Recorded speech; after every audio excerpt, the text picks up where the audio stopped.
যে এই দোয়াটা যেটা আমি এখন শিখিয়ে দিচ্ছি আপনাকে, এই দোয়াটা জিবরাইল আলাইহিস সালাম রাসূলুল্লাহ সাল্লাল্লাহু আলাইহি ওয়াসাল্লামকে শিখিয়ে দিয়েছিলেন এবং রাসূলুল্লাহ সাল্লাল্লাহু আলাইহি ওয়াসাল্লাম এই দোয়াটা খালিদ বিন ওয়ালিদ রাদিয়াল্লাহু আনহুকে শিখিয়ে দিয়েছিলেন।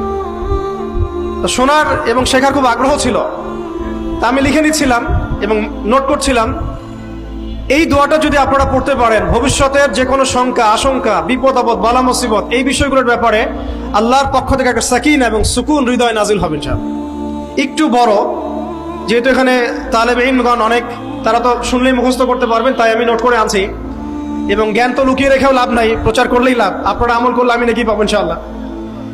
তো এই দোয়াটা হচ্ছে আউযু বিকালিমাতিল্লাহি তাম্মাতিল্লাতি লা ইউজাবিজুহুন্না বাররুন ওয়ালা ফাজির মিন শাররি মা খালাকা ওয়া যারআ ওয়া বারআ ওয়া মিন শাররি মা ইয়ানজিলু মিনাস সামাই ওয়া মা ইয়ারুজু ফিহা ওয়া মিন শাররি মা যারআ ফিল আরদি ওয়া মা ইয়াখরুজু মিনহা ওয়া মিন শাররি ফিতানিল লাইলি ওয়ান নাহার ওয়া মিন শাররি তাওয়ারিকিল লাইল ইল্লা তাওয়ারিকান ইয়াতরুকু বিখাইরিন ইয়া রাহমান। এই দোয়াটার উপর আমল করতে থাকেন, দেখেন ভবিষ্যতের আশঙ্কা দূর হয়ে যাবে ইনশাআল্লাহ।